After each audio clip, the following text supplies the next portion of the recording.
Cuba kita type kat situ. Opor ayam. Okay. Rendang confirm. Memang banyak lemak. Gulai banyak. Ini semua menu-menu yang ada tinggi lipid. Bakso ada lipid ke? Ada Bakso tu bukan yang macam sup tu ke? Ada lipid. Boleh lah.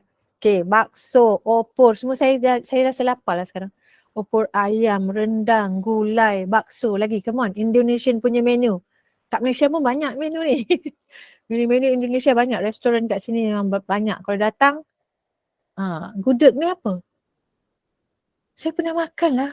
Masa saya pergi UNY hari tu. Sate. Kenapa Anis sebut sate di waktu ni Anis? Kita semua pun lapar ni. Gudeg ni apa? Saya dah lupa. What is gudeg? Itu makanan khas Jogja. Dari santan dan buah nangka. Okay. Saya pernah rasa tapi saya dah lupa. Saya tahu gudeg tu, saya pernah makan gudeg tapi tak ingat rasa dia. Okay, these are all sample ataupun example of eat menu that contain high in lipid. Ada lagi tak menu-menu? Rasanya semua makanan sihat je kot. Ataupun you tak masak. Rendang confirm dek, rendang confirm banyak lemak punya. Apa lagi? Meatballs. Roti bom? Meatballs tu confirm. Bakso tu semua banyak lah Pernah dengar ungkep tak? Ungkep tu apa? Dia macam rendang kan? Tapi tak ada santan tu tak? Yes. Basically like the with meat. And servings like soup. Biasanya juga ada noodlesnya. Sedap pula. Lepas ni kita pergi makan semua orang. Okay, tak apa. These are all the menu. Now sekarang, I want you to recall balik hari raya pertama, hari lebaran yang pertama, sama ada Jumaat atau Sabtu lah kan. Menu yang kita makan, yang ada lipid. Okay, you bayangkan you makan bakso, you bayangkan you makan sate at least you bayangkan you makan opor ayam ke apa, you bayangkan you makan rendang So apa berlaku? I want to bring you to this chart. Okay? Now listen carefully. At the same time, imagine you eat that opor ke, rendang ke, sate ke, bakso ke, meatball ke, apa-apa saja you just bayangkan. Okay, I'm gonna start with right here. Nota dah ada kan? I'm gonna start with right here. First of all, kita makan opor, makan rendang. Ni hari raya ni, sedap kan? So the fat will be ingested in the diet. So dia pun masuk ke dalam perut. And then what happen? First thing for lipid, kita akan ada bile salt. The bile salt ni akan emulsify the dietary fat yang kita makan tadi tu. Opor ke, sate ke, ayam ke, apa benda ke, dia akan ni, cheesecake ke kan. It will emulsify the dietary fat in the small intestine forming what is known as micelle. Micelle, kecil-kecil tu, a very small droplet of oil. So that is what the bile salts function as, to make sure that all the fat become a very tiny droplets. So once dia dah jadi tiny droplets, the next thing here, you look at number 2. Dekat number 2 kat sini, we can see intestinal lipases. Lipases is enzyme. Intestinal lipases means enzyme intestine. Enzim usus. Enzim usus Intestinal lipases will degrade triacylglycerol. Okay, if you look at this structure here, ini ialah lipid lah. We have glycerol, we have 3 fatty acids. 1, 2, 3.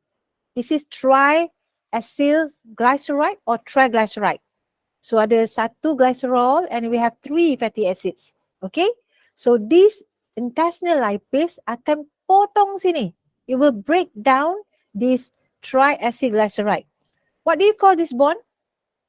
Ni glycerol, kita ada fatty acids kan? What do you call this bond? The bond that hold between fatty acid and glycerol? ester bond. E-S-T-E-R-B-O-N-D. Ester bond. I'm going to type it in the chat box. Ester bond. Ikatan ester. Itu ialah ester bond yang akan mengikat antara asid lemak. Asid lemak, you sebut apa? Sama ke? Asid lemak juga? Asam Fatty, lemak. asam lemak, boleh. Asam lemak yang akan mengikat asam lemak kepada glycerol. So that is ester bond. So triglyceride mean 3 fatty acids bind to 1 glycerol. So that is where intestinal lipase will break down pada ester bond tu. And then what happens? Bila ada tindakan enzim terhadap triglyceride tadi, the thing will be broke. So kita akan dapat fatty acid ataupun asam lemak. Asam lemak kan? Asam lemak Fatty acid kita akan dapat satu-satu ni. If you look closer, fatty acids and other breakdown are taken up by the intestinal mucosa and converted into triacylglycerol. Jadi balik teks. Maksud dia apa? Bila kita makan opor tadi tu, dia masih dalam triacylglyceride. Maksud macam ni. Triglyceride masih. And then bile salt emulsify dia, dia akan jadi kecil-kecil and then enzyme akan react. Sebab apa? The smaller the droplets, the higher surface area. Lebih kecil sesuatu itu, luas permukaan, nisbah luas permukaan akan meningkat.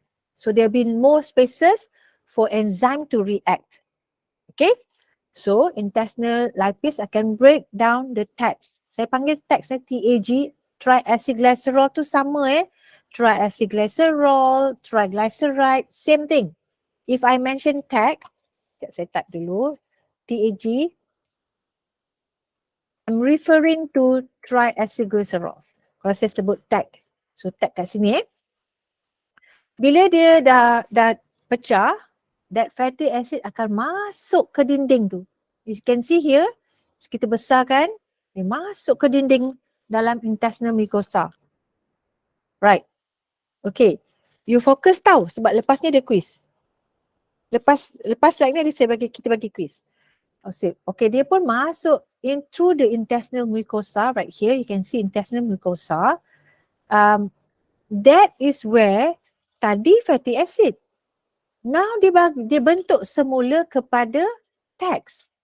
Just now here, right here in the intestinal lumen ni, intestinal lipase break down tags into fatty acid. Once fatty acid dah jadi fatty acid, dia boleh masuk into intestinal mucosa. It'll go into the intestinal mucosa. Kenapa? Because molekul dia dah kecil. Molekul kecil. It goes into the intestinal mucosa and then what happen? Once dia dalam intestinal mucosa, dia reform. It reform semula membentuk triacylglycerol. Tukar. Okay. Dia jadi semula kepada triacylglycerol. Look at number 4. Triacylglycerol ni, what happen ialah, we want to transport it into adipose tissue. Kita punya lemak dekat sate, lemak dekat kari, lemak dekat rendang, lemak pada opor tu semua nak transfer into the lipid adipose tissue. We want to transfer it. Sekarang bila dah masuk semua, when it go across the intestinal mucosa ni, this is saya besarkan kat sini it will be incorporated with cholesterol, apolipoprotein into a structure yang dipanggil chylomicron. Okay, saya ulang sikit So kita dah makan and then intestinal lipase ni will break down jadi fatty acid. Because of fatty acid, dia boleh go into the intestinal mucosa. You can penetrate into the intestinal mucosa because size dia dah kecil. Once dia dah masuk ke intestinal mucosa, dah go across this border, dia reform balik jadi triacylglycerol. Tadi satu. Sekarang dia gabung balik. It form back into triacylglycerol. So the structure will be like this again. like this again. So what happened? We need to transport it. Dia kena ada kenderaan. It must have a vehicle to carry this text into the bloodstream. So macam mana nak buat? How we going to do that? We need a structure. That structure is known as chylomicron. chylomicrons kat sini. This is the spelling of chylomicron. Dalam bahasa Indonesia saya tak pasti. Dalam bahasa Malaysia pun saya tak pasti juga. Tapi I know in English is chylomicron. So chylomicron ni, it consists of cholesterol, triacylglycerol, apolipoprotein. 3 benda. Right? Ada 3 benda Chylomicron consists of triacylglycerol ataupun triglyceride, cholesterol and apolipoprotein. 3 benda. So this is the structure to represent chylomicron. Apa fungsi dia? What is the function of having this one? This chylomicron, they are water insoluble. Dia tak boleh larut air.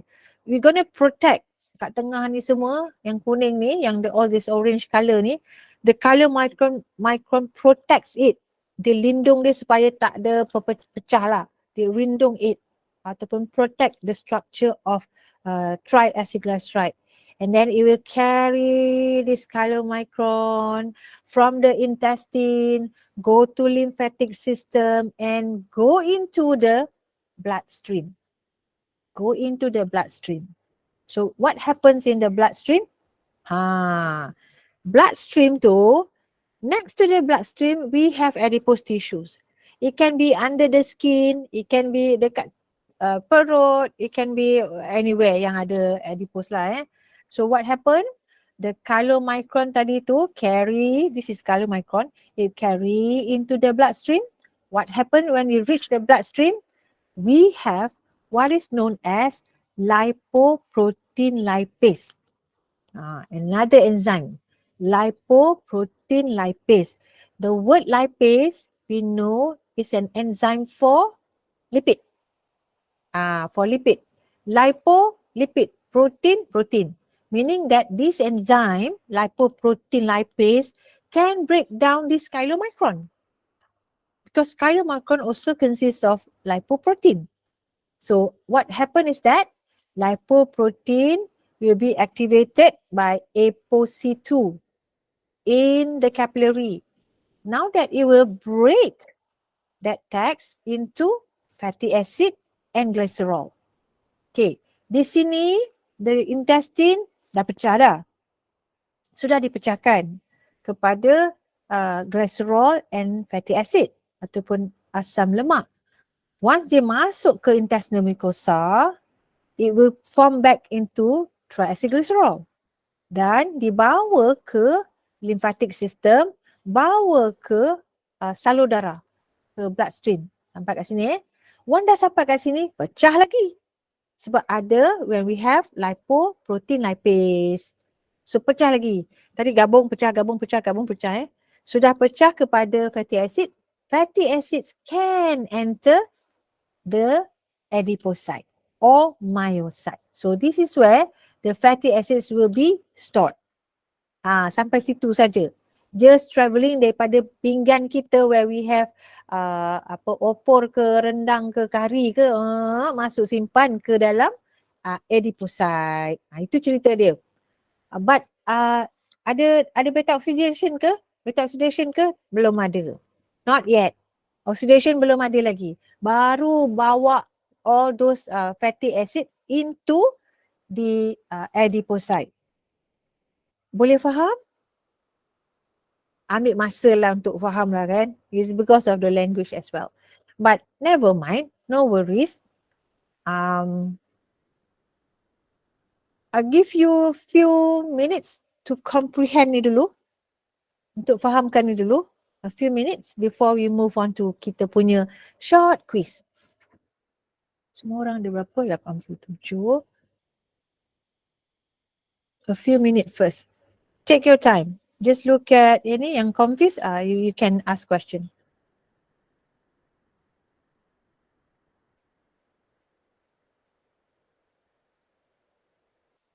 Kita ambil masa 1 minit 1 minit.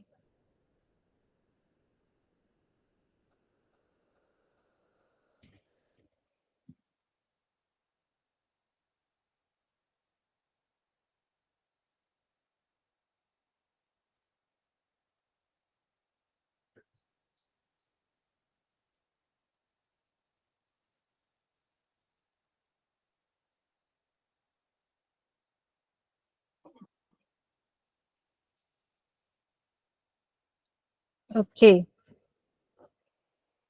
No worries, the quiz that I'm going to give to you after this is nothing to do with markah. You will not affected your marks, your grade, tak ada just for learning saja. It's just for learning. Alright, now here is what you guys need to do.